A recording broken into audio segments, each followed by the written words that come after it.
Hi everyone, সবাই কেমন আছো? আমরা ভালো আছি। আজকের দিনটা শুরু করলাম এখান থেকে। ব্লগটা ভালো লাগলে লাইক কমেন্ট করবে, সাবস্ক্রাইব করবে এবং শেয়ার করবে, এবং আরও যদি ভালো লাগে তাহলে মেম্বারশিপ জয়েন করে রাখবে, তাহলে নোটিফিকেশনগুলো তোমরা পেয়ে যাবে।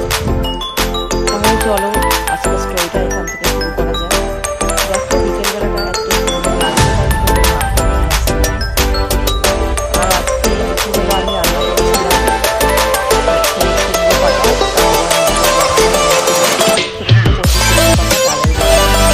ডালটা বেটে দিয়েছিলাম, গরম গরম ভাজা করে খেয়ে নিয়েছিলাম। দারুণ লাগছিল। তারপরে দুপুরবেলায়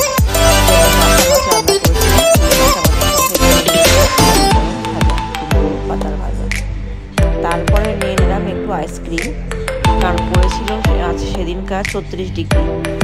এত গরম লাগছিল সে আর বলে বোঝানো যাবে না। তাই জন্য এখন আমরা ঘরে সবসময় একটু আইসক্রিম রাখি, মানে মাথাও ঠান্ডা থাকবে প্লাস আমাদের পেট ঠান্ডা থাকবে, মনও ভালো থাকবে। তাই জন্য নিয়ে নিলাম একটু আইসক্রিম। তারপর চলো দেখো।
অসম্ভব গরম,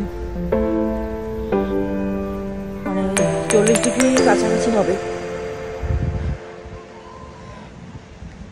কিছু বলার নেই গরম সম্বন্ধে, তোমরা জানোই আমেরিকাতে এবার ভীষণ গরম পড়েছে। গরমে কানের ঠানের কিচ্ছু পরতে ইচ্ছা করছে না, এত গরম। এবছর আমি এখানে দুবার করে স্নান করেছি, সে বলার মতন না। দ্বারা ওই দিকের ভিডিওটা একটু দেখাই। সুন্দর লাগছে জায়গাটা, দেখো আকাশটা,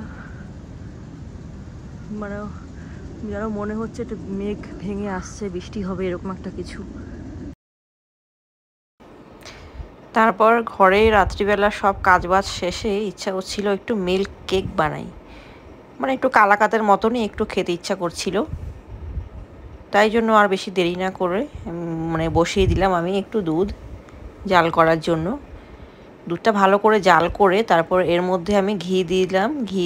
ঘি দেওয়ার আগে দিলাম আমি তোমার গুড়, আমরা যে মানে গুড় খাই, খেজুরি গুড়, সেই খেজুরি গুড়, আর দিলাম একটু ভিনিগার। আর এই যে ঘিটা দেখতেই পাচ্ছ আমি দিয়ে দিয়েছি। ভালো করে কিন্তু দুধটা জাল করে নিতে হবে, তারপরে দুধটা তো কেটে যাবে। দেখো, দেখতে থাকো আমি কিভাবে এই মানে সন্দেশটা বানাই আর কি। এটা আমি গুড় দিয়ে আপনারা কিন্তু বানালে মানে চিনি যে কোনো মিষ্টি বা কর্নেস মিল্কও ইউজ করা যেতে পারে। আমি গুড় দিয়ে করলাম, তাহলে কালারটা মানে রঙটা খুব সুন্দর আসবে খুব তাড়াতাড়ি। এর জন্য আর বেশি কষ্ট করতে হবে না, বেশি নাড়াতেও লাগবে না। আমি যেটুকু মানে কালার আনা সেটা এনে ফেলবো এর মধ্যেই গুড় দিয়ে। তো দেখো সেটা ভালো করে কিন্তু জাল করে নিতে লাগবে, আর এটা কিন্তু ছাকা যাবে না, এটা এর মধ্যেই জাল করতে লাগবে। দেখো এই যে আমি ভালো করে কিন্তু এটা নাড়াচ্ছি, একদম গ্যাসটা একদম মানে হাই ফ্লেমে দিয়েই কিন্তু মানে রেখে দিয়েছি। দেখো, আর একটু এলাচ গুঁড়ো করে দিয়েছিলাম। ভালো করে কিন্তু এটা নাড়তে হবে যেন নিচে না লেগে যায়, পুড়ে যায়। দেখো জাল করার পর এতটা এসেছে, অনেকটা শুকিয়েছে। এটা আরও আমাদের শুকাতে হবে, অনেকটা টানাতে হবে জাল করে করে।